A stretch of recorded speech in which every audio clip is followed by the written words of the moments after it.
Bien, buenas tardes a todas y todos. Qué gusto volverles a ver el día de hoy. De parte de la Universidad Estatal a Distancia, del Instituto de Fomento y Asesoría Municipal y del Instituto de Formación y Capacitación Municipal, les damos la más cordial bienvenida al tercer módulo del Programa Nacional de Capacitación para Consejos de Distrito IFAM-UNED, el cual se denomina Rendición de Cuentas para la Gobernanza Local. El día de hoy desarrollamos el tercer seminario, el cual se denomina la participación ciudadana en la rendición de cuentas. Muy importante, como en todas las sesiones, tenemos pautas para el desarrollo de este seminario virtual. La primera de ellas es que en todo momento se mantendrán los micrófonos cerrados, esto para garantizar el máximo aprovechamiento por parte de todas las personas participantes. Una vez iniciado el seminario, podrán colocar sus consultas por medio del chat y las personas de apoyo las remitirán a la persona expositora, quien dará respuesta a las mismas. Muy importante que en caso de un hackeo o ataque cibernético, cerraremos la sala de Zoom y enviaremos vía correo electrónico un nuevo enlace. El expositor de hoy es el señor Juan Carlos Chavarría Herrera, director del Departamento de Participación Ciudadana de la Asamblea Legislativa, a quien me permito cederle de una vez la palabra para que inicie con su exposición. Bienvenido, don Juan Carlos, qué placer que nos pueda acompañar. Adelante.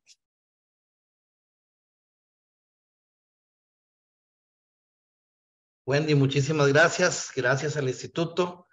Gracias al IFAM por darme la oportunidad de compartir con ustedes el día de hoy. Vamos a proceder a compartir la presentación de una vez y una bienvenida a todas las personas que nos acompañan.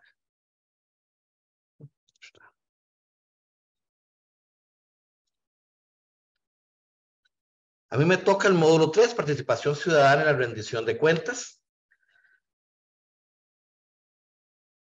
Ya doña Wendy me presentó, soy economista, soy politólogo, me correspondió ser el enlace para temas de ética y probidad y de evaluación participativa para la evaluación de gobernanza que realizó la OCDE para el ingreso de Costa Rica. Formo parte de la Comisión de Estado Abierto, representación de la Asamblea Legislativa, de la Red de Funcionarios del Parlamento Abierto del Continente, por Parlaméricas. He tenido la oportunidad y agradezco mucho de ser profesor del instituto. Y además estoy dentro de la Estrategia Nacional de Integridad y Prevención de la Corrupción, impulsada por Costa Rica Íntegra y la Procuraduría de la Ética Pública junto con el Ministerio de Justicia. ¿Por qué rendir cuentas? Ustedes ya vieron los módulos anteriores que yo puedo ser transparente, es decir, publicar la información y no rendir cuentas. Pero entonces, ¿por qué abrir las puertas para que la gente pueda interpelarme sobre las acciones o decisiones que tomo? Porque los sistemas, las formas tradicionales que nos separaban de la ciudadanía no están generando la pérdida de legitimidad de nuestras instituciones democráticas, desde las nacionales hasta las locales. Eso se evidencia en un aumento del abstencionismo, el más alto en 6 décadas en Costa Rica, en los pasados procesos electorales, y además una pérdida de la credibilidad de las instituciones, donde precisamente los partidos políticos, la Asamblea Legislativa y otras instancias han venido perdiendo terreno ante la falta de poder conectar o de explicar a las personas qué es lo que está pasando en la realidad política. Recientemente, el índice ahora en enero se publicó el índice de percepción sobre la corrupción por Transparencia Internacional, en su capítulo de Costa Rica, que es Costa Rica Íntegra, y nos damos cuenta que caímos en calificación. Perdimos 4 puntos. Tenemos la calificación más baja desde el año 2014. Hablemos que es percepción, ¿verdad? Que es si se percibe si hay mayor o menor corrupción en Costa Rica. Este índice se elabora a partir de observadores internacionales, como por ejemplo el Foro Económico Mundial, The Economist y una serie de instancias más que evalúan los países. En este caso, no solamente perdimos, si bien quedamos en tercer lugar, superados por Chile y por Uruguay, nuestra calificación es de un 54, es decir, Si fuera un examen de colegio, no estaríamos siquiera dentro de ampliación. Además, la Estrategia Nacional de Integridad y Prevención de la Corrupción, que los invito a que participen, garantiza una mejora en esa percepción a futuro, porque integra participación ciudadana y rendición de cuentas. ¿Ok? Una vez se realizó un estudio por la Universidad Católica de Chile y llamó a varios líderes de los sectores sociales, económicos, empresariales de América Latina y les preguntó, ¿cree que la participación ciudadana es correcta? Y la gente les dijo, sí, por supuesto. Les preguntó también, ¿usted cree que debería aplicarse? Sí, por supuesto. Pero cuando se les preguntó qué era participación ciudadana, cada uno manejaba un discurso diferente. Eso parecía la Torre de Babel. Lo importante de la participación ciudadana es que al final tiene que terminar en una incidencia real. La gente no participa por deporte, participa porque quiere realizar transformaciones y procura el bien común. Para efectos nuestros, vamos a utilizar la definición que está en el libro de texto de Hogan, que dice: la participación ciudadana hace referencia a una serie de procesos mediante los cuales los ciudadanos, de forma individual o colectiva, participan en los procesos de toma de decisiones sobre asuntos públicos o privados que afecten las dimensiones políticas, económicas, sociales y culturales y ambientales. Es decir, la participación ciudadana es la decisión que tiene la ciudadanía de participar. Pero para que se dé tiene que haber una doble condición.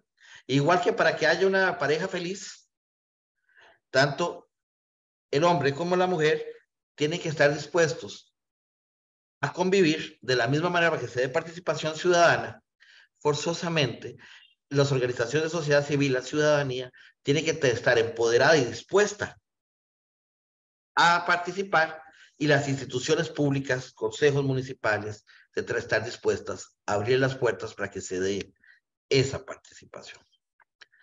En el caso de las políticas públicas, ahí tiene una definición de Castillo que está en el libro, pero se los digo de mi manera muy sencilla.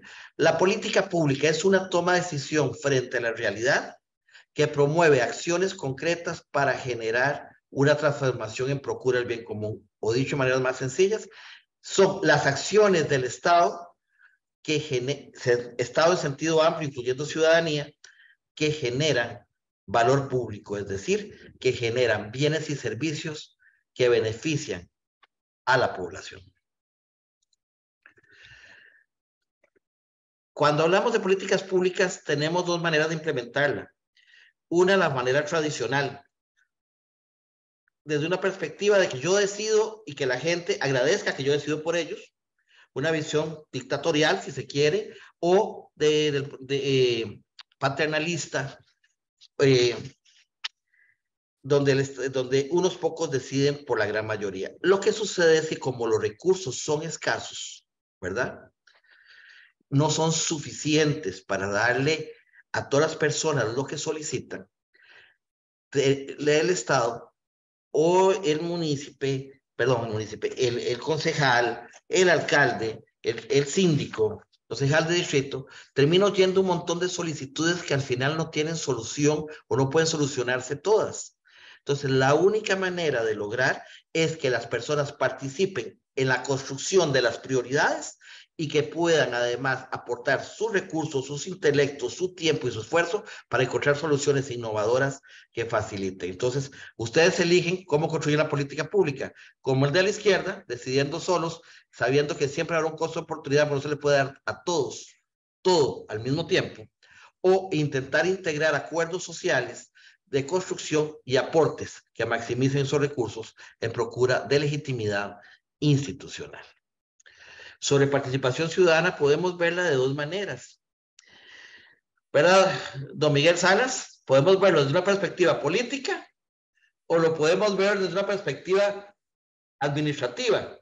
Desde la perspectiva política podemos verlo como una evolución dentro de la democracia representativa para dar gobernanza a las instituciones, es decir, cumplir lo que dice el Objetivo de Desarrollo Sostenible 16 de la Agenda 2030, que es hacer instituciones más sólidas que integren la participación y la colaboración de la ciudadanía en las grandes decisiones.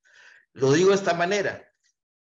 La democracia participativa y la democracia representativa en un enfoque teórico alejado de la realidad, diremos, son cosas diferentes, pero la realidad es que la única manera que la democracia representativa, que los consejos municipales, que los alcaldes, que los síndicos, que los concejales de distrito que son elegidos por la ciudadanía puedan mantener legitimidad y credibilidad con esa ciudadanía es incluyéndolos e involucrándolos en la toma de decisiones.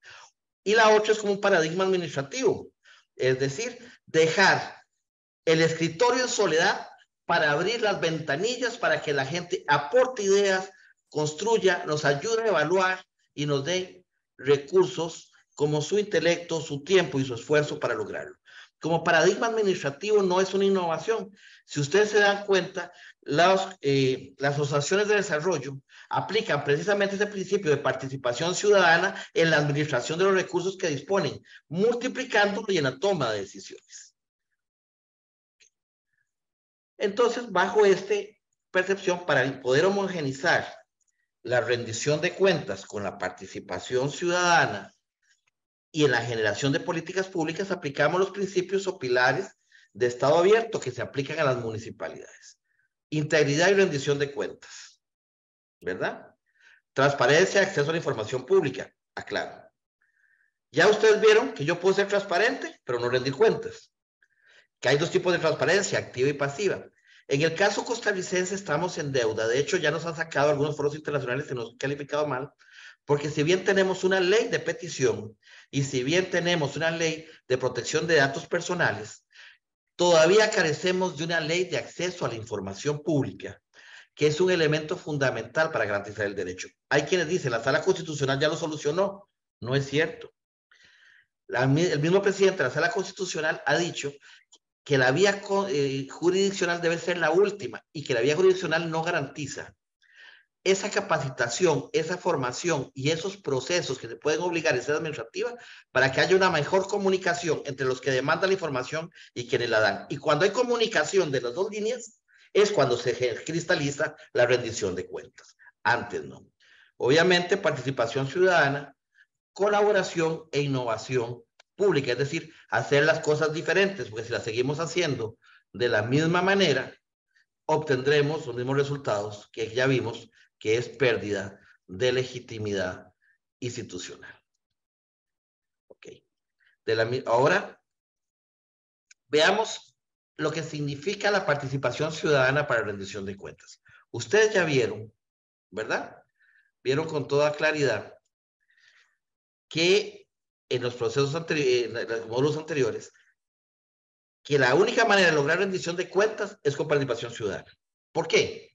Porque rendir cuentas no es el informe solitario de un libro que casi parece una novela de García Márquez, de realismo mágico, cuando nos dice que todo estuvo maravilloso, no hubo problemas y se suplicaron las expectativas. O el discurso protegido con vidrios y por los medios de comunicación sin retroalimentación, donde la gente dice todo estuvo perfecto. La rendición de cuentas solo se realiza cuando primero damos información y después facilitamos que los ciudadanos puedan cuestionar, preguntar y aportar. ¿Qué no es rendición de cuentas? Rendición de cuentas no es una fila de linchamiento, ¿verdad?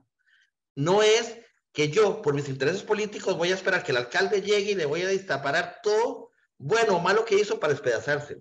Eso no es rendición de cuentas.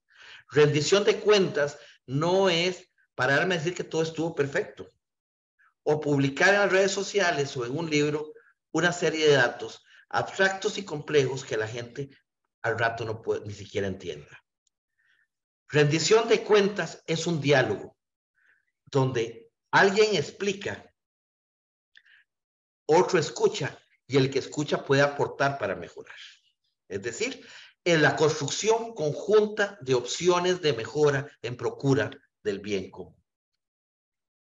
De la misma manera, la participación ciudadana no es externa. Podemos ver que el artículo 9 de la Constitución Política ya nos habla de que la participación ciudadana constituye un elemento fundamental de la democracia y que el poder se ejerce precisamente por lo que algunos llaman el ser soberano, que es la ciudadanía. Pero además, de la misma manera, tenemos el artículo 4 del Código Electoral, donde establece como responsabilidad de los consejos municipales promover esa participación ciudadana de lo local. El artículo 5, ¿verdad?, que le da a las municipalidades la posibilidad, como representación popular, de impulsar la democracia participativa en sus territorios. Los consejos de distrito fomentan la participación activa y servir como órganos coordinadores entre las actividades distritales que se ejecuten el Estado y las instituciones. Algunos mecanismos de participación municipal. Yo estoy seguro que ya Graciela Romero me las conoce perfectamente. Entre esas está, y mi amigo Marvin Venegas, de San Rafael, un excelente y extraordinario síndico. En la elaboración y evaluación del programa de gobierno por parte de las ciudadanías, elaboración del plan de desarrollo municipal y plan anual operativo, el Consejo Municipal, la obligación de promover la participación ciudadana, participación en comisiones y otras instancias, que me parece que es la más enriquecedora, y los mecanismos de consulta, referendo y plebiscito. Pero al fin y al cabo, tienen que entender, don Luis Fernando, que estos mecanismos establecidos legalmente no son los únicos. Por el principio de autonomía municipal y por el principio que ya nos da el artículo 9 de la Constitución Política, tenemos la posibilidad de innovar mecanismos de consulta, de innovar mecanismos de participación, de innovar mecanismos de evaluación de políticas, crear nuevos sistemas, no necesariamente exclusivamente los que estén legales, siempre que sean representativos y democráticos. Porque a veces el referendo, el plebiscito, resultan sumamente costosos y la mayoría de las municipalidades no los ejecutan y se han utilizado muy poco por lo mismo. Pero eso no significa que hay otros mecanismos de incidencia que se puedan desarrollar en lo local. ¿Ok?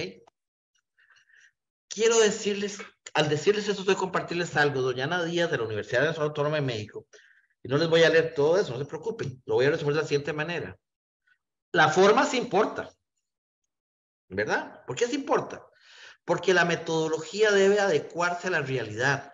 No es lo mismo aplicar una metodología para realizar una actividad participativa en el distrito de Merced del Cantón Central de San José que en San Rafael de Alajuela, donde es síndico don Marvin Venegas. Los procedimientos, la gente, los aspectos culturales, las necesidades son diferentes. Y de la misma manera, no es lo mismo atender una consulta para evaluar la posición referente a una modificación presupuestaria de la municipalidad que sobre la construcción de un ferrocarril o extender obras de infraestructura. Porque los actores son diferentes, los mecanismos de incidencia, los objetivos son diferentes, entonces la forma hay que hacerlo diferente. Como dice el mensaje, muchas veces convocamos a participación ciudadana y no obtenemos los resultados deseados. ¿Por qué? Y no es porque la participación no funcione, es que no sabemos muchas veces cómo hacerla que funcione efectivamente. No es que la receta sea mala, es que a veces al chef le falta experiencia. ¿Ok? ¿Qué es la retroalimentación? La retroalimentación es la mejor forma de rendición de cuentas. Es cuando en el diferente ciclo de las políticas públicas las personas evalúan. Les voy a contar una anécdota, si se me permite, un poco. Voy a pasar a otra para explicárselos, que creo que es más simplificada. En el ciclo de las políticas, que es evaluar, planificar e implementar, lo podemos dividir en participación, colaboración y la evaluación como rendición de cuentas. En el caso de Argentina, existe algo que se llama análisis postlegislativo, que en realidad es una accountability construido por sociedad civil, academia, sector privado, la misma asamblea y otras instituciones. Cuando se aprobó la ley de protección animal en Argentina, se hizo un análisis un año y medio después. Obviamente, esa evaluación se realiza después de que haya habido impacto de la ley.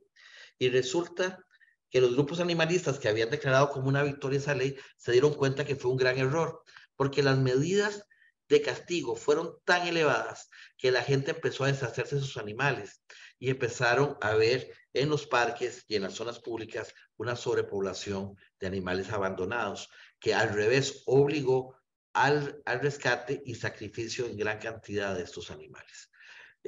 Lo que provocó que se replanteara la ley a temas más educativos, formativos, de protección y de acción pública. Entonces, ¿qué es la retroalimentación? Es el proceso mediante el cual evaluamos lo que hacemos para corregir el rumbo o para no volver a cometer los mismos errores. Lo que pasa es que antes la retroalimentación se realizaba por los mismos que planificaban y encerrados. La forma contemporánea, actual, moderna, es hacerla participativa, integrando a diferentes sectores que son los objetos o afectados por la ley para determinar si los resultados fueron objetivos. Como decimos en la Guásima de la Juela, solamente que le chima el zapato sabe dónde es. Ya habíamos hablado que la evaluación debe ser transversal tanto en la definición de la ejecución como en el resultado, en la agenda, en la evaluación, en las diferentes acciones que se realicen. La evaluación participativa suena fácil decirla, pero significa más que una encuesta o un sondeo. A veces se realiza una encuesta, vamos a hacer una encuesta para determinar si la gente está contenta o no. Una verdadera evaluación participativa implica una discusión, análisis y acceso a la información de los efectos de las decisiones que tomamos. Significa determinar de manera clara cuál es el contexto. Por ejemplo, en el caso de Perú, se realizó un diagnóstico sobre problemas de malnutrición y efectos de crecimiento en la niñez, en algunas zonas más alejadas y selváticas del Perú. Lo que se hizo fue que se buscó líderes locales, sea el sacerdote, el presidente de la Asociación de Desarrollo, el síndico, etcétera, para organizar representantes y grupos de diferentes sectores que empezaran a hacer un análisis gradual de lo que estaba pasando en sus casas, determinaran cuáles eran sus costumbres, un médico evaluó si esas costumbres tenían efectos, se le explicó a la ciudadanía y ellos mismos determinaron cuáles eran las acciones para modificarlas. Porque muchas veces intentamos imponer la solución, pero cuando los ciudadanos y ciudadanas participan en la evaluación, en la definición del problema, generan conciencia y se convierten no en gente que haya que convencer, sino en promotores mismos de las medidas de transformación. Sabemos que hay dos tipos de participación, la activa y la pasiva. La pasiva es cuando nos consultan, cuando, ¿verdad, don Eduardo Ramírez? Cuando nos mandan la encuestita por teléfono y nos dicen, ¿usted está de acuerdo o no en que se ponga un semáforo en el cruce de la Guásima? Y todo el mundo, ¿sí o no? Eso es pasiva, porque no analizamos opciones, no tenemos acceso a la información, no evaluamos, no interactuamos con las personas que toman las decisiones, sino nos dicen sí o no. O cuando se define en el Consejo Municipal, vamos a consultarle a las asociaciones de ganaderos sobre el matadero de Alajuela, por dar un ejemplo. El tema es que esas consultas son indicativas, pero no necesariamente, voy a ser sincero, son evaluadas de la misma manera que si las personas pudieran poder interactuar y construir soluciones conjuntas. Eso nos lleva a la activa. La activa es cuando sí tenemos incidencia real, cuando sí podemos ser escuchados y podemos aportar. Por ejemplo, las comisiones de accesibilidad y discapacidad, bien utilizadas, son un instrumento, una herramienta fundamental para poder articular a la población con discapacidad y los que toman las decisiones para poder ejecutar política pública al tema. El asunto es que no siempre lo hacemos de esa manera. ¿Ok? Entonces, para la rendición de cuentas y para la definición de política pública, tenemos que promover mecanismos de corresponsabilidad, es decir, generar valor público y gobernanza. ¿Qué significa esto? Ya al principio vimos que la gente está perdiendo confianza en las instituciones, porque muchas veces no entiende lo que se hace o siente que las decisiones tomadas no los afectan. ¿Y por qué no decirlo también? Los que toman las decisiones piensan que están haciendo lo correcto, cuando en realidad los intereses y expectativas de la población van en otro lado. Pero es que los consejos de distrito y los síndicos responsables tienen un papel fundamental en los consejos municipales para servir como cable a tierra, como amarrarnos a la ubicación. ¿Y qué genera alejarnos de la población? Lo que pasa en el lado de la izquierda. La persona cree que como no el agua no llega, el barco no se, y que está montado el mismo no se está hundiendo. Y eso pasa muchas veces en las decisiones de política que se toman.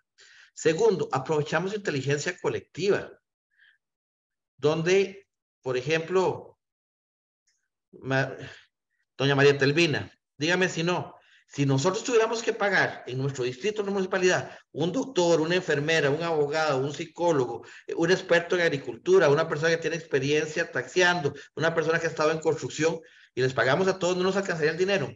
Pero si tenemos un elemento cuestionador, un deseo de generar bien común, y a todos los sentamos en una mesa, y todos aportan, nos vamos a ahorrar un montón de dinero en especialistas y probablemente aprovechemos esa inteligencia colectiva para generar mejores soluciones. Otro elemento, les doy un secretillo, los que están ahí en los puestos municipales, genera corresponsabilidad. No es lo mismo atacar diciendo que don Gonzalo diga, mire, don Juan Carlos es un inútil, no ha logrado arreglar la calle, que sentarme con don Gonzalo para intentar encontrar esa solución y que el mismo don Gonzalo se vea, no, si es que está complicado, mejor hagamos una ruta alterna, etcétera. Entonces, al ser parte, no se puede tirar piedras porque tirar la piedra arriba que le caiga a uno encima. Entonces, don Gonzalo, eso hace que haya mayor legitimidad y comprensión sobre la cosa pública, sobre la generación de políticas, y lo más importante, recupera gobernanza, genera legitimidad en las instituciones. En las etapas de participación ciudadana existen varias formas. A mí, una de mis favoritas es la de María Cantó, pero por hoy voy a exponer la de Villarreal, que es la que aparece en el libro de texto. Lo primero es el posicionamiento del tema, es decir, tenemos que interesar a las personas para que participen. ¿Cómo? Decir, por ejemplo, la necesidad de un semáforo en el cruce X. Bueno, un semáforo digo yo, había dicho, la prioridad de la reparación del puente tal, que es peligroso, que pasan tantos carros, que ya ha habido varios accidentes, etcétera. Que la gente empiece a hablar del tema, a conocerlo, a tener información y a generar interés de la gente. Diga, sí, efectivamente es un problema. Después de eso, hacemos un diagnóstico. Bueno, ¿y cuál es el problema real de ese puente? Que no hay vías alternas, entonces nada hacemos arreglándolo si no hay vías alternas, o que ya está muy viejo, o que ya esa es una zona de peligro que no debería utilizarse. Ese diagnóstico se construye con la gente afectada en su entorno. A partir de saber cuáles son las diferentes opciones y cuál es la solución, hacemos el diseño o formulación, que yo recomiendo que sea en co-creación. ¿Es fácil? No. Trabajar con la gente siempre es difícil, pero les voy a dar un secreto, siempre da el mejor resultado. Implementamos la acción y damos el seguimiento de evaluación como retroalimentación, que para mí es el primer evento, el primer paso para la rendición de cuentas. Mecanismos de participación los podemos dividir en intensidad en función de qué tan fuerte es esa participación ciudadana, en las etapas y en importancia. Importancia es si le vamos a hacer caso o no, o sea, si tiene incidencia o no. Y la etapa es el momento. Yo se los pongo de la siguiente manera. Primero es, ¿para qué vamos a convocar la participación ciudadana? Explicarle a las personas qué se espera. No, no, señor, no es que vamos a encontrar la pomada canaria, es que lo que vamos a hacer es construir un puente. Y necesitamos trabajar o darle prioridad a una escuela. Entonces, determinamos, la gente sabe para lo que viene. Y después de antemano se le dice, su participación será para que nos aconseje, su participación es para que nos ayude a tomar la decisión, su participación nada más para que nos oriente, para escuchar diferentes criterios. La gente tiene que saber a lo que va. Después, ¿quiénes van a participar en las diferentes etapas? No todos participan en todo, porque no vas a poner a evaluar en un proceso de rendición de cuentas final a los que participaron en la toma de decisiones, porque sería autoevaluarse. Y segundo, explicarles a las personas la importancia de su participación en función de la toma de decisión final. Aquí tenemos algunos ejemplos, por ejemplo, el nivel de incidencia o intensidad baja, que es informar o consultar nada más, los de mayor altos, que son diseño e implementación, o lo que yo denomino procesos de co-creación. Lo podemos ver aquí, informar y consultar. El primer quiero decirles que no son excluyentes. Yo no voy a poder evaluar una verdadera rendición de cuentas, ni voy a poder participar en la toma de decisiones si no estoy informado. Después, la consulta nos puede indicar cuáles son los deseos o anhelos de las personas sobre las cuales voy a convocar a los diferentes actores para involucrarlos, para después colaborar en la ejecución del proyecto y la toma de decisión final. Pero en el caso de empoderamiento es muy escaso. Les voy a dar el principal ejemplo de empoderamiento en la participación ciudadana, las elecciones, ¿cierto o no? La gente vota y decide quién gobierna, y eso es inapelable. Entonces, es el máximo nivel de empoderamiento. En lo demás, la cuestión de política pública, en la mayoría de los casos, llegamos aspiracionalmente a la colaboración. La devolución es importante. ¿Qué significa devolución? Es decirle a la gente para qué la convocamos, que realmente utilizó. Si don Marvin me invita a tomar café, a San Rafael, que a mí me encanta, y don Marvin me dice, necesito esto y esto y esto, y yo le ayudo, y después don Marvin no me llama para decirme lo que resultó, me siento utilizado. Y probablemente si me vuelve a llamar don Marvin, no voy. Pero si don Marvin llega y me dice, no, Juan Carlos, mire, resulta que evaluamos lo que usted dijo, y de lo que usted dijo, en relación a lo que los demás aportaron, vamos a tomar esta parte. O mire, desgraciadamente lo que usted dijo no respondía bien a la necesidad y lo valoramos, pero consideramos que deberíamos hacer otra cosa. Que me digan sí o no, pero que no me dejen como la canción de Penélope de Serrat, sentada en el andén esperando a ver qué pasó, ¿verdad? La devolución es el acto de gratitud y de transparencia y de rendición de cuentas de la administración cuando le explica a los ciudadanos que dedicaron su tiempo y su esfuerzo, qué resultado dio. Reitero, la gente no participa por deporte, participa porque quiere incidir y ver transformaciones. Vamos a hablar de presupuestos participativos. Los presupuestos participativos son procesos en los cuales la ciudadanía es tomada en cuenta en las asignaciones de gasto. ¿Eso no existe en Costa Rica? No. Quiero decirles que sí. Hay muchas municipalidades que han avanzado en ese tema. Quiero citar dos que han crecido en esa visión. La Municipalidad de Heredia, que ha hecho una campaña intensiva dentro de la decisión de sus presupuestos, que de hecho es parámetro, y la Municipalidad del Cantón Central de Alajuela, que dentro de los modelos desarrolla diferentes esquemas de participación que integra a fuerza al sector privado, a las asociaciones de desarrollo, a las organizaciones de sociedad civil, instancias, juntas de educación para la toma de decisiones que nacen desde los distritos. ¿Ok? Después tenemos, por ejemplo, las bases legales para los presupuestos participativos. Yo puedo ser lacónico y alargar esto, pero les voy a ser muy sincero. No existe ninguna ley que haga que los presupuestos participativos sean obligatorios. Nace de la buena voluntad y la visión clara y transformadora de las autoridades municipales, si quieren hacerlo o no quieren hacerlo. Si bien la ley tampoco prohíbe que lo hagamos, la ley 7755 del control de partidas específicas establece la necesidad de establecer proyectos de participación y el traslado de competencias de las nuevas funciones, tampoco dice que sea obligatorio hacerlo. De la misma manera, el artículo 169 y 170 de la Constitución le da a la municipalidad el deber de promover la participación y le da la autonomía, es decir, le da la posibilidad de innovar, de crear, de hacer cosas diferentes. Y los artículos del Código Municipal que verán en la presentación, los podemos, para no leer uno por uno, los podemos dividir en tres.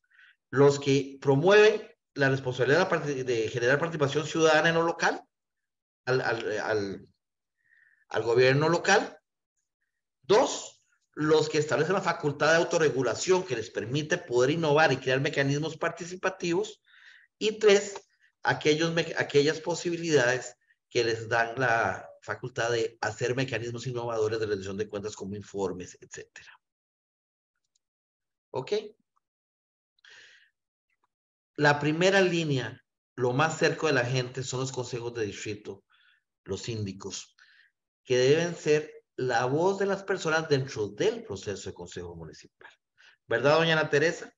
Deben ser ese hilo conductor entre las grandes necesidades. Ciudadanía, pero les voy a hacer un secreto. No es lo mismo que yo me pare en el Consejo Municipal a reclamar en forma individual a que tenga un grupo de organizaciones dentro del distrito que me estén avalando y empujando y demostrando que he construido con ellos soluciones reales que deben ser respetadas por el Consejo Municipal, ¿verdad? Ahí tenemos la normativa. Algunas características de los presupuestos participativos, obviamente son participativos, y participativos significa que son incluyentes. Marisela, por ejemplo, no se trata de convocar a mis amigos del barrio, ¿verdad, doña Marisela? A los que les interesa la cancha de fútbol, porque todos van a decir que se ocupa nada más la cancha de fútbol. Un verdadero presupuesto participativo escucha a todas las fuerzas vivas del distrito, aunque piensen diferente a mí, sean de otros partidos políticos.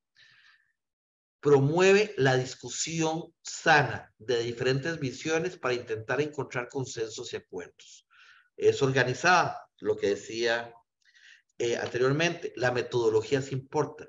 Debe facilitar la participación ordenada, integrada y con metodologías claras que den resultados. Es inclusivo, es decir, todas las visiones deben ser sumadas. Es deliberativo, no se trata de que, ¿verdad, doña María Eloisa? Que yo me pare y diga, esto es y vengo que me lo voten. No, es que discutamos con amplitud, con libertad, sin ningún tipo de restricción, cuáles son nuestros proyectos para que en forma conjunta definamos esas prioridades para llegar al último punto, concertar cuáles deben ser esas prioridades y a qué recursos debo, perdón, y los recursos que dispongo, cómo asignarlos. Para que los presupuestos participativos funcionen, tengo que invitar a todos y todos, realizar campañas de informativas, no solamente para que lleguen. Cuando vean el libro, vean entre líneas. No es convocarlos para que lleguen, no. Es darles la información previa de cómo se comporta el presupuesto, cómo funciona, qué es los montos que disponemos y cuáles son las prioridades y las visiones de otras personas para que podamos construir de forma conjunta. Eso implica también promover capacitación a las diferentes personas que van a participar de cómo funciona un presupuesto y cuáles han sido los resultados en el pasado. Y obviamente, generar desde los consejos de distrito la información, capacitación y contacto y selección de los que deben participar. Los que deben participar, no, de los que son convocados y desean participar. Ahora, ¿cómo se debe dar esa participación en lo local, en la rendición de cuentas de coordinación de políticas públicas? Eso, de acuerdo a la Alianza para un Gobierno Abierto y la Comisión Económica para América Latina, CEPAL, se llaman foros multiactor, que son instrumentos de rendición de cuentas y además mecanismos de decisión. ¿Cómo se comporta un foro multiactor? Sector privado, los empresarios, que buscan, que pueden tener responsabilidad social, pero que en última instancia lo que buscan es rentabilidad económica. El gobierno local, la academia, lo que está haciendo en estos momentos la UNED con ustedes, formándolos, capacitándolos, pero también puede aportar investigación, diagnóstico, análisis, metodologías innovadoras para desarrollar consultas.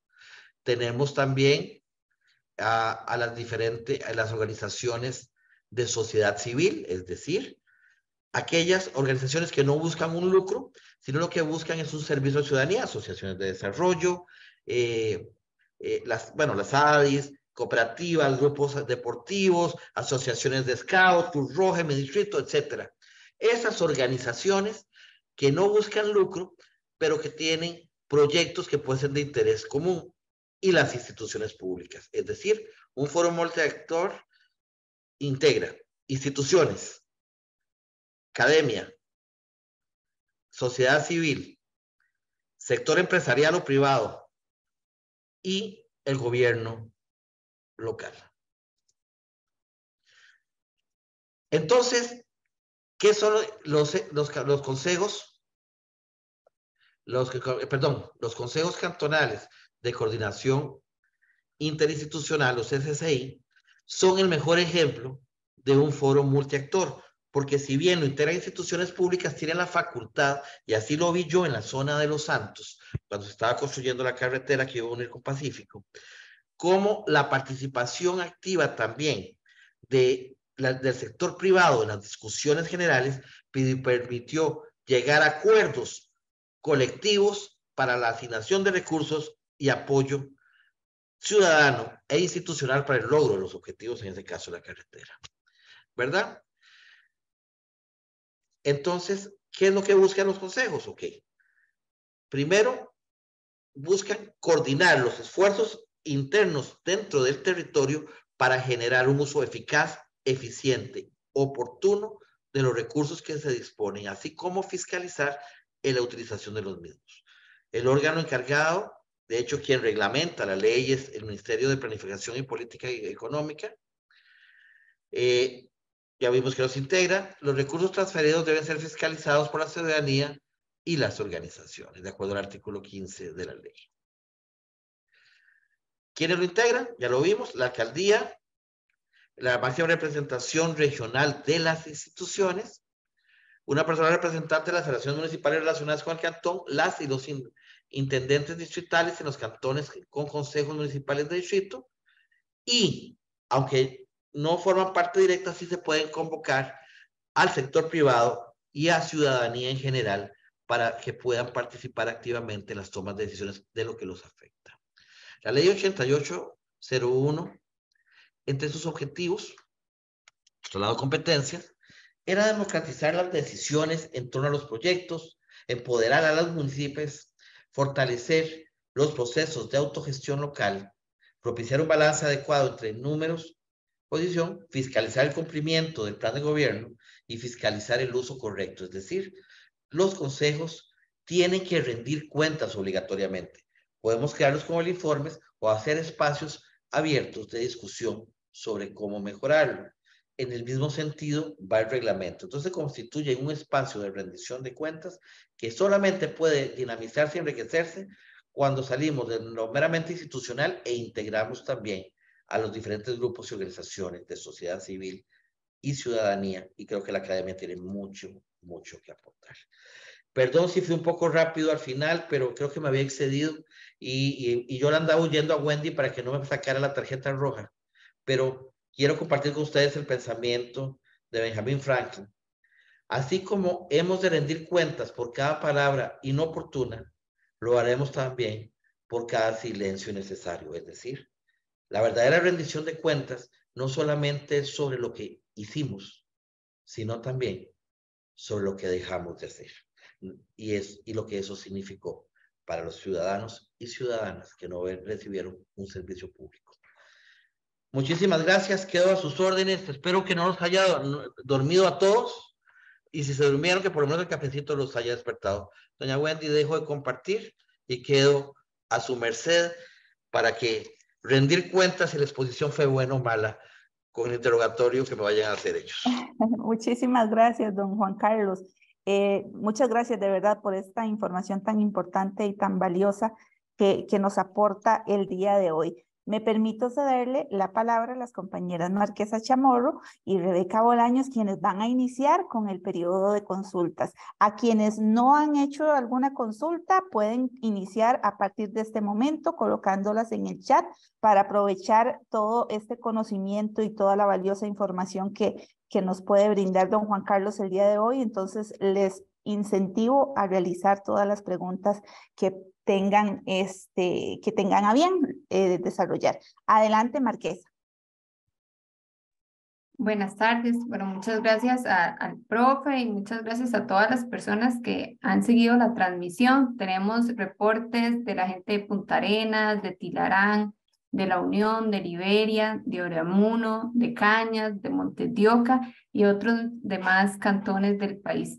Tenemos una primera consulta y nos dicen que de acuerdo a los datos que don Juan Carlos nos presentó y el tema de abstencionismo a nivel local y nacional, entonces la primera consulta se relaciona un poquitico a eso. ¿Cómo se puede empoderar más a la ciudadanía para que participe en estas diferentes estrategias, tanto públicas como privadas, del tema de la participación ciudadana y en los procesos de rendición de cuentas. Muchas gracias, Marquesa, por la pregunta de la persona que lo hizo. Quiero decir que me siento entre amigos, porque veo un montón de caras conocidas de gente empoderada. Y, por ejemplo, veo representación de la organización Territorios Seguros, los cuales son los que podrían darnos esa explicación porque lo han logrado en sus territorios. Primero, es necesario formar una ciudadanía asertiva, y esa formación pueden hacer por las vías institucionales del colegio, de la institucionalidad pública, pero también de la misma sociedad. Es decir, organizarnos para que la ciudadanía pueda tener la capacidad de empoderarse y poder ejercer ese poder. Por ejemplo, voy a citar también el caso de Territorios Seguros. Es una organización ciudadana que opera en diferentes cantones del país que tienen un proceso, si se me permite, de formación ideológica o formativa que les permite coincidir sobre principios y valores para la acción. El primer elemento es generar el valor de la participación ciudadana, vista no solamente como un derecho, sino también como una responsabilidad. Eso tiene que transformarse. Y el segundo elemento es que realmente entendamos que tiene que haber incidencia. Si las instituciones públicas convocamos a las personas para que no cambien las cosas, lo que hacemos es frustrarlas, hacerlas sentir engañadas. ¿Verdad, doña Damaris? Por eso es fundamental que las instituciones respondamos a las necesidades de la ciudadanía y de rendición de cuentas. Tercero, dar información oportuna y veraz al acceso de la ciudadanía, porque la información de lo público es de ellos. Y para no alargar esto, creo que el elemento más importante para empoderar a la ciudadanía y que se la crea es que los mismos ciudadanos que han tenido éxitos en la ejecución de políticas, como el Observatorio de Justicia, como el Observatorio Fiscal, que ha desarrollado la ciudadanía junto con la academia en territorios seguros, puedan ser ejemplarizados y conocidos por otros grupos que se sientan inspirados por ellos. No hay nada que promueva más la participación ciudadana que el éxito de otros ciudadanos. No sé si lo contesté, y si no lo contesté, me dicen y intento ampliarlo, si no ya le mando a doña Damaris un mensajito para que me sople. Don Luis Alfredo Acosta, mucho gusto en saludarlo. Muchas gracias, Juan Carlos. Muy amable por su respuesta. Nos preguntan Rebeca, hola, qué gusto en verte. Hola. Dicen acá que para los presupuestos participativos, ¿existe algún procedimiento establecido? Existen diferentes metodologías. Encontramos que, por ejemplo, en Colombia se desarrolla un proceso de consulta, distribución de información, foros ciudadanos, y después se hace una votación tipo votación nacional en las cabeceras de algunos centros importantes de población del distrito de la comunidad para que la gente vote directamente y gana que tiene mayor votación. En el caso costarricense, en el caso de Heredia y de Alajuela, que tienen reglamentos internos, lo hacen más en tema de mesas de trabajo de diferentes comunidades que determinan, de acuerdo a la asignación presupuestaria que les corresponde, las grandes prioridades para hacerlo. La respuesta es que no hay una metodología, al menos en el caso de Costa Rica, ni reglamentaria ni legalmente. Eso es un problema a medias, porque eso puede ser una gran oportunidad para que construyamos metodologías que se readecúen, Aquí doña Damaris me dio el teléfono por si patino. Muchas gracias. Crear metodologías que se adecúen a las necesidades objetivas de nuestros distritos y de nuestros cantones. Es decir, como lo hizo Alajuela y lo hizo Heredia, es posible. Y las metodologías, les doy una recomendación, constrúyalas también participativamente en un foro multiactor y estén dispuestas a evaluarla hasta encontrar cuál es la que se ajusta más a mi realidad local y a las personas y organizaciones que participan en ella. Espero haberte contestado, Rebe. Gracias, profe. También tenemos personas que nos han sintonizado de Bagaces, San José, Corredores, Upala, Puriscal, Pérez Celedón, Orotina, Guatuso, Huecochea, Acosta, Heredia, Corredores, Quepos y Los Chiles. Entonces realmente tenemos bastante gente, bastante representación. De acuerdo, profe, con esto último que usted mencionaba, se relaciona a la siguiente pregunta. Usted hablaba del caso de Alajuela y de alguna otra municipalidad. Entonces, la siguiente consulta es: ¿existe registro de algún caso de alguna municipalidad que haya creado un presupuesto participativo exitoso o alguna buena práctica que tengamos del caso? Gracias. Vieras que sí, tenemos el ejemplo ya mencioné Heredia y Alajuela. Sé que recientemente se inició un proceso de consulta ciudadano para poder generar esquemas participativos también en Sarchí y en Curridabat, en Curridabat. Entonces, sí existen. ¿Es el mismo? No, no es el mismo. Mi recomendación, si ustedes lo quieren implementar, es que revisen los reglamentos. Nosotros los podemos pasar. Pueden llamarme al 24, al 2243, 2220, y yo les hago llegar o los pongo en contacto para que vean los reglamentos que aprobaron. ¿Existe alguna restricción para que las municipalidades aprueben un reglamento? No, ninguno. Ustedes pueden definir su propia normativa. Lo importante es que no dejen de hacerlo. Y también que innoven no solamente en los presupuestos participativos, sino también en las formas de rendición de cuentas. Ahí tengo a Yajairita que no me deja mentir. Lo que hacen, por ejemplo, Territorios Seguros es una gran convocatoria nacional de autoridades para evaluar en comisiones temas de interés local. Recientemente me llevó a París Mina, donde hicimos una evaluación sobre la asignación de gastos y las grandes prioridades. Además, tengo que decir que me consintió mucho. Gracias, Yajaira, por eso. Aunque me hiciste sudar con la participación. Muchas gracias. ¿Contesté? Sí, sí, muchas gracias, Juanca. Acá nos preguntan también sobre los mecanismos o más bien, ¿qué recomendaría usted que se puede hacer cuando en los informes de rendición de cuentas reflejan superávit millonarios? Me repite la pregunta, cuando hay superávit millonarios. ¿Qué se puede hacer? Exacto, ¿qué se puede hacer cuando en los informes de rendición de cuentas se reflejan esos superávit millonarios? Ok, con mucho gusto. Repito el teléfono, o si quieres, me lo pueden apuntar ahí en el chat. 2243-2220 es el de mi oficina, y con mucho gusto quedo a sus órdenes. Generalmente cuando hay superávit, responde a una mala planificación del ciclo presupuestario, y eso en el fondo lo que conlleva es una mala planificación de la construcción de políticas públicas locales para la ejecución de grandes problemas.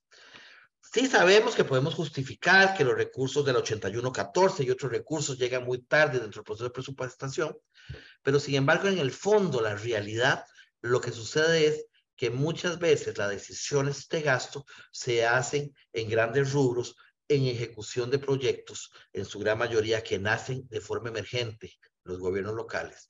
Y si se quiere un poco, voy a ser muy descarado, inclusive un poco en un enfoque de clientelismo electoral o clientelismo político.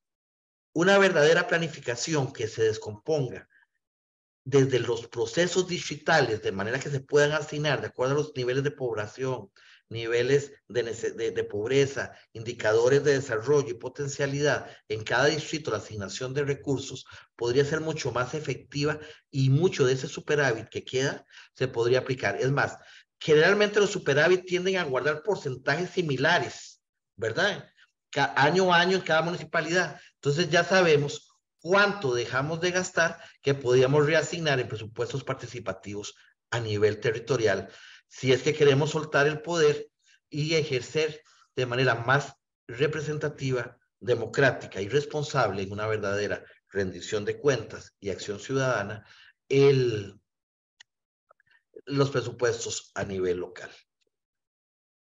Espero haber contestado, es mi visión, espero que la compartan, si no me perdonan. Gracias.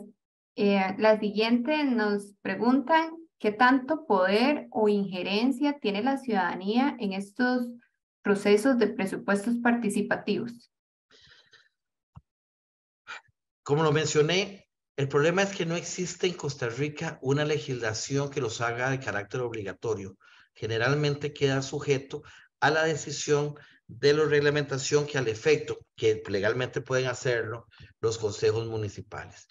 Mucho dependerá de que esos reglamentos que una vez aprobado constituyen norma de derecho, es decir, parámetro de derecho a las personas que participen, les den un mayor nivel de empoderamiento. Lo que sí es cierto es que si convocamos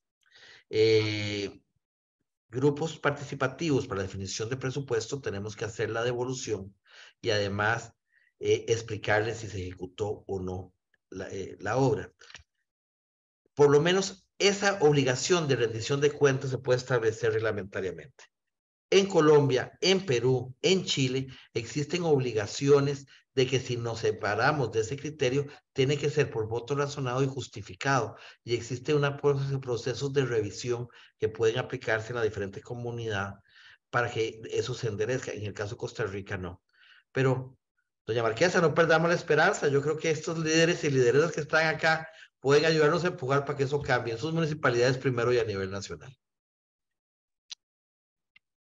Muchas gracias, Juan Carlos. Otra consulta con un comentario que nos plantean dice, la rendición de cuentas no debería de ser nunca para evaluar la gestión, sino simplemente para rendir un informe serio, responsable y veraz de lo realizado. ¿Por qué no hacer la presupuestación pública participativa con padrón distrital abierto? Son dos preguntas. Voy con la primera primero. La rendición de cuentas debe constituirse en un instrumento que responda a las necesidades de la ciudadanía. No soy yo el que le impongo a la ciudadanía lo que quiere saber y cuál es su interés. Es la ciudadanía la que tiene que decirme qué es lo que le interesa. Entonces, lo que se debe informar, si es la gestión, si es el resultado, si es el gasto específico de un proyecto, debe definirlo la ciudadanía y deben haber los espacios requeridos para que ellos lo puedan pedir. Porque si no, siempre rendiré cuentas sobre lo que quede bien y evadiré lo que quede mal. Es decir, el soberano define lo que se tiene que hablar y no es al revés.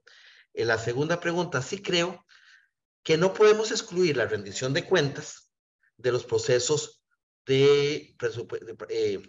presupuestarios. Un verdadero ciclo presupuestario participativo que garantice de acuerdo a la necesidad de los recursos no debe quedarse solamente en la asignación, sino rendir cuentas sobre los resultados y no solamente si se gastó bien o no la plata, sino los impactos sociales y económicos logrados. Muchas veces creemos que construir una carretera es el fin del desarrollo para una comunidad y a veces resulta recontraproducente por muchas otras razones y eran otras cosas los que se necesitaban. Pero la única manera de hacerlo cuenta es en un proceso de evaluación participativa de los resultados de la ejecución presupuestaria. Y sí, creo que mayor participación presupuestaria genera dos cosas. Una mejor asignación del gasto, tres cosas. Segundo, una mayor fiscalización ciudadana, que sabe sobre lo que se presupuestó. Y lo tercero, genera una mayor confianza y comprensión y legitimidad de la ciudadanía cuando vieron que los recursos fueron asignados y tal vez no resultaron como lo esperaban. Espero haber contestado y sigo aquí a sus órdenes. Gracias, profe. Tenemos otra pregunta, ¿verdad? Que es de acuerdo a su experiencia, ¿qué mecanismos se pueden utilizar para realmente motivar a las personas, a la ciudadanía que participen en los diferentes procesos municipales? Usted nos hablaba que era importante tener en cuenta la contextualización, cuál es el mejor medio para llegarles a esas personas, que no es lo mismo en una región que en otra, un cantón que otro. Entonces, bueno, a partir de su experiencia, ¿cuál puede ser un mecanismo que realmente ayude a motivar esa participación en las personas? Uno, es localizar a los liderazgos locales, que no necesariamente son los liderazgos políticos electorales. Existen liderazgos que si lo logramos convencer se constituyen en la locomotora que integra a otros sectores. Dos, abrir la participación lo más posible. Muchas veces tendemos a buscar siempre a los mismos para que opinen lo mismo y eso termina alejando a otras personas que quieren aportar ideas diferentes. Entonces, siempre promover mayor apertura, espacios y transparencia. Tres, aclarar a lo que se le convoca a la gente que pueden esperar de esos mecanismos de participación. Cuatro, que los mecanismos y las reglas de la participación sean previamente establecidas. Una vez hubo una broma en el país, porque un presidente dijo que lo primero que iba a hacer con unas mesas de diálogo era ponerse de acuerdo, cómo ponerse de acuerdo, y la gente lo choteó. Y quiero decirles, y eso creo que los que han estado, Yorleni, y creo que me va a dar la razón en esto, lo más difícil es ponerse de acuerdo de cómo construir las cosas. Entonces, lo primero es decirle a la gente cómo va a participar, que construyamos esa participación para que se sienta cómoda, que haya una devolución y que sepa que realmente hubo resultados. Si me llaman a participar y no hay resultados, me frustro y me voy para mi casa. Y tercero, repito, en Costa Rica ahora el 67% de la población se declara sin partido político. Y eso significa que la población se ha vuelto apolítica, no, se ha vuelto partidaria. Pero existe responsabilidad política en lo ambiental, en lo comunal, en el tema de juventud, en el rescate de población marginal, de adulto mayor, que generan liderazgos reales, locales, y se convierten en referente que pueden movilizar a muchas otras personas con diferentes visiones a que construyan. Una persona, un líder electo popularmente, no excluiría a estas personas, sino las integraría para poder hacer una mejor gestión transparente y efectiva e involucrar a más personas en el logro político. Muchas gracias, Juan Carlos. Ya para finalizar, la última inquietud que nos plantean es, ¿por qué si hay una ley que obliga al Consejo de Distrito a dar rendición de cuentas, no acatan esta legislación o esta normativa y no se hace el proceso de rendición de cuentas desde los consejos de distrito? Doña Rebeca, la verdadera forma de aplicar los procesos de democracia participativa, entre esos, la rendición de cuentas, porque no puede haber realmente democracia participativa sin rendición de cuentas, como no puede haber rendición de cuentas sin participación ciudadana, es por medio de una cultura y de un compromiso. Si existe la ley, podrían establecerse mecanismos jurisdiccionales para exigir, aunque desgraciadamente no hay sanciones claramente establecidas, eso es un problema, pero lo más importante es el proceso de convencimiento. Y no solamente, Rebe, es que rinda cuentas, es cómo la rindo.